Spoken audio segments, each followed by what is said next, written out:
Morning, it's me. I just finished eating breakfast and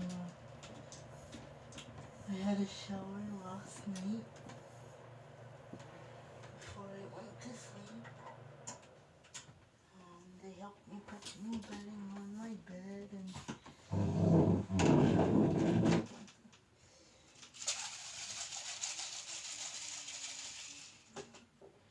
um, Georgina tried to put a French braid on, put a braid on my hair, but I only brought one elastic um, last night before I went to bed.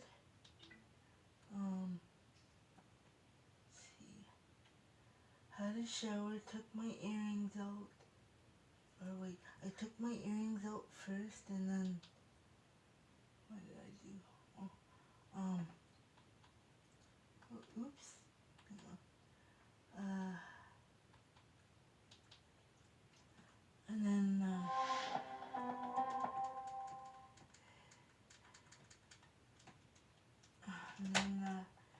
went to bed straight after. Oh, my knees. Oh,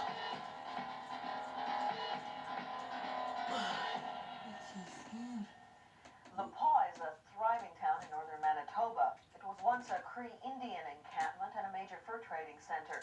Later, it earned a reputation as a brawling frontier town where loggers, prospectors, and miners parted with their paychecks. Over the years, the Paw has had its share of violence, but there is one case that just won't go away: the killing of Helen Betty Osborne. She was a young Cree high school student, brutally murdered and abandoned in the bush. In the 16 years since her body was found, there's been a lot of whispering about her death in the Paw, but it wasn't until last November that the case went before the courts. Indians in the Paw say it would have been different if Betty Osborne had been a white girl. This is Clearwater Lake. It's in a remote area 20 miles from the town of The Paw in northern Manitoba. The road to this pump house provides fishermen with easy access to the lake, winter or summer. The lake was clear of ice, but there was snow on the ground on a crisp November day in 1971. A 14-year-old boy was out searching for rabbit tracks. He found a body. It was Helen Betty Osborne, a 19-year-old Cree from the Norway House Reserve, 250 miles to the northeast. She had been brutally murdered. It would be 16 years before anyone paid for the crime.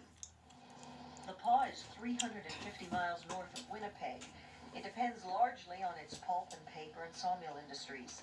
It's a town divided by the Saskatchewan River. 6,700 whites live south of the river, and 1,800 Cree Indians live on the north side. This town has a reputation it would like to live down. A study done just 6 years before Betty Osborne was murdered found that almost three-quarters of the people living on the other side of the river showed some prejudice against Indians, and most of those surveyed said Indians were shiftless and undependable. We moved up here in 61, and I remember very distinctly the segregation in the theater, where the Indian people sat on the left-hand side of the theater and the white people sat in the middle or on the opposite side. Claudia Butler is a community college guidance counselor.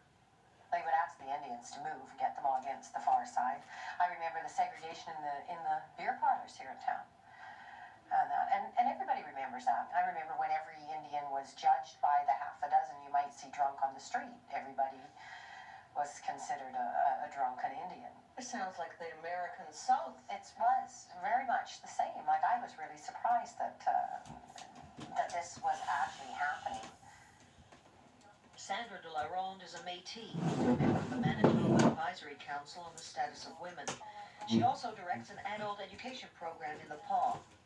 It was a difficult place to live in, to go to the high school, and you were either Indian or white, you know, and if you were white, then you participated in school sports. If you were Indian, you couldn't or didn't.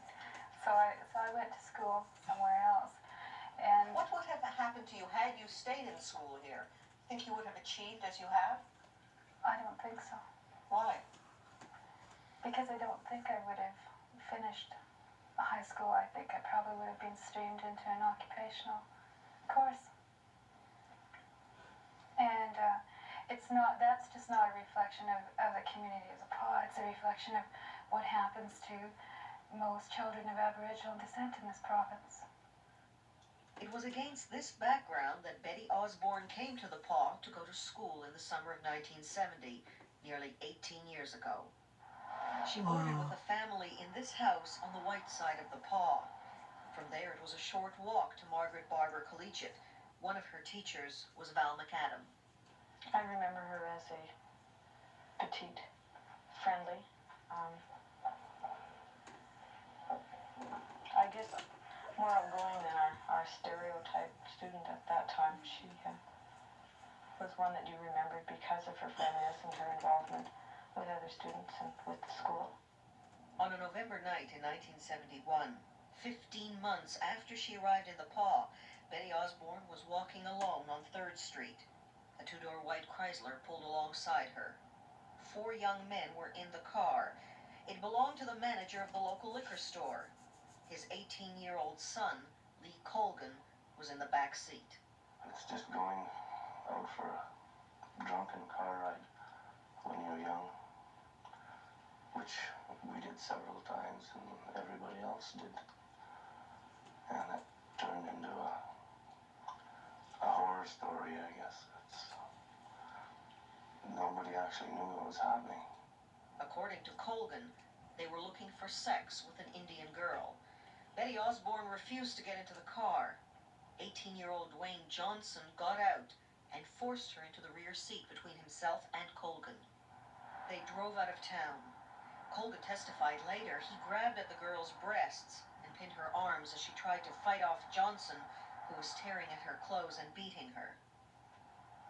Betty Osborne's screams were so loud, they drove to this isolated spot near the pump house on Clearwater Lake. By now, Betty Osborne is hysterical and lashing out at Dwayne Johnson.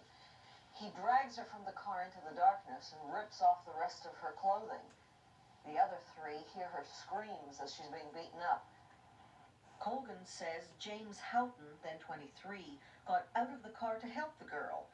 But moments later, Johnson returned and grabbed a screwdriver from behind the front seat.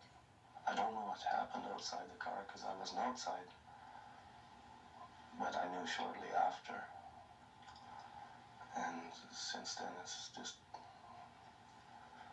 I don't know how to explain it. It's been hell. When Houghton and Johnson returned to the car, Betty Osborne was not with them. We were scared. Very scared. I didn't know how to react to it. So I just did what everybody else seemed to do. I just went along. Donald Knight is a lawyer in the Paw, but 17 years ago he was with the RCMP. He was at the pump house shortly after Betty Osborne's body was discovered. This area here was just snow like it is today, but not quite as deep as it is here. It was just the ground was drifted over. Where was the body? The body was back here. You can see the knolls, 3 knolls, and it's between the 2 closest to the lake.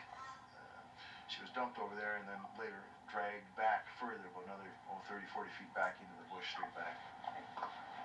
Do you believe, is it plausible that only one man, Johnson, murdered Betty Osborne? Well, I don't think it's a question of what I believe. But the evidence you found at the murder scene would suggest? It would suggest that certainly there was 2 people at least involved, because where the body was first dumped and where she was subsequently.